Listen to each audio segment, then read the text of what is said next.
Sir జాగోరే Hindu జాతీయవాదుల చర్చల ద్వారా హిందూ సమాజానికి ఎటువంటి పిలుపునిచ్చారు? జాగోరే హిందూ అని హిందువుకు చెప్పాల్సిన అవసరం లేదు. హిందూ ఎప్పుడు అప్రమత్తంగానే ఉన్నాడు. కొన్ని వేల సంవత్సరాల నుంచి ఈ దేశం మీద, ఈ జాతి మీద దాడులు జరుగుతున్నప్పటికీ వాటిల్ని ఎప్పటికప్పుడు ఎదుర్కొంటూ ఇంకా తన అస్తిత్వాన్ని నిలుపుకుంటూ ఉన్నాడు హిందువు. కానీ ఇప్పుడు అనేక రకాలుగా ప్రజాస్వామ్యం అనే పేరుతో లేదా సెక్యులరిజం అనే పేరుతో ఒక దొంగ నాటకాలు ఆడుతున్నారు ఇప్పుడున్నటువంటి రాజకీయ నాయకులు. ఒక వర్గానికి పూర్తి స్వేచ్ఛనిచ్చారు, ఇంకొక వర్గాన్ని, మెజారిటీ లేనటువంటి వర్గాన్ని అణగదొక్కడానికి చూస్తున్నారు. ఇది సహించరానటువంటి విషయం. నీకు ఎన్ని లవ్ జిహాద్ కేసులు ఈ మధ్యకాలంలో 2 సినిమాలు వచ్చినాయి. కేరళ ఫైల్స్ 1, 2 అంటే 2ని వ్యతిరేకిస్తున్నారు. అంటే దీని అర్థం ఏమిటి? మనం ఎక్కడో పోతున్నాం. జరిగేటటువంటి నిజాలని బయటకు తీసుకురావడానికి, చెప్పడానికి కూడా భయపడేటటువంటి పరిస్థితిని మనకు హిందువులకు తీసుకొని వచ్చారు. ఎన్ని రకాలుగా జిహాద్ని చేస్తున్నారు అని అంటే, మీకు మనం తినే వస్తువుల మీద జిహాద్,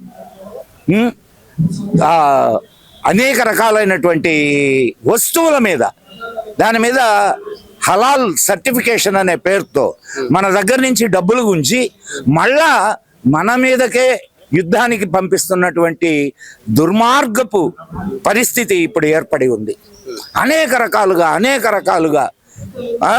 ఒక అసలు ఇంకొక విషయమయ్యా, దేవాలయాలు, హిందువుల దేవాలయాలు ప్రభుత్వాల చేతుల్లో ఎందుకు ఉండాలి? ఇది సెక్యులర్ దేశం అయితే సెక్యులర్ అనే పదం తీసి హిందూ రాష్ట్రాన్ని పెట్టండి, లేదా మా దేవాలయాల్ని మాకు అప్పచెప్పండి. హిందూ అంత చేతగాని వాడు కాదు. హిందువు సమర్థవంతంగా కొన్ని వేల సంవత్సరాల నుంచి మా దేవాలయాలను మేము కాపాడుకుంటూ వస్తున్నాం.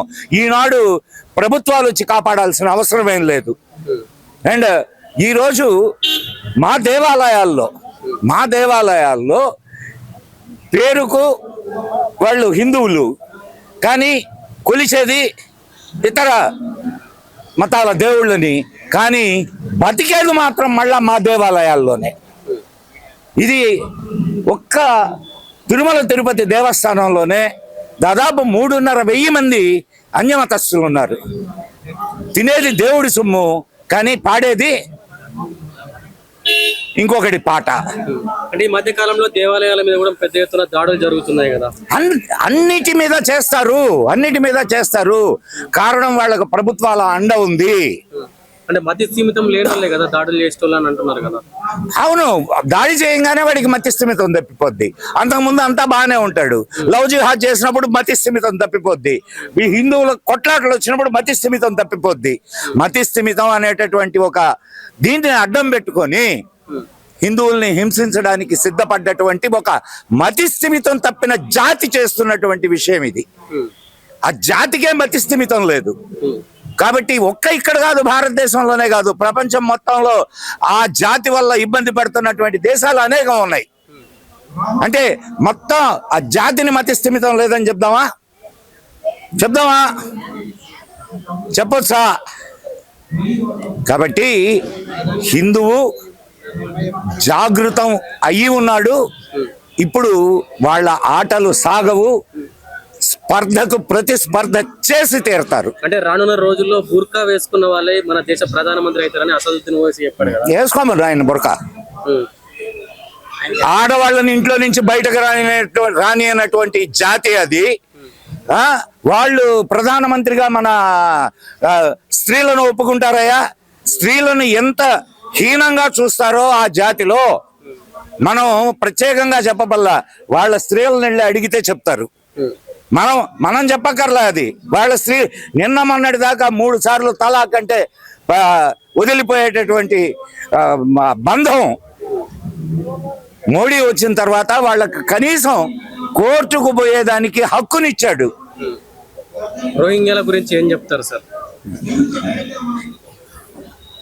రోహింగ్యాలు అంటే ఒక చెడ్డ మాట వాటాలనుకున్నాను, కానీ అది ఇప్పుడు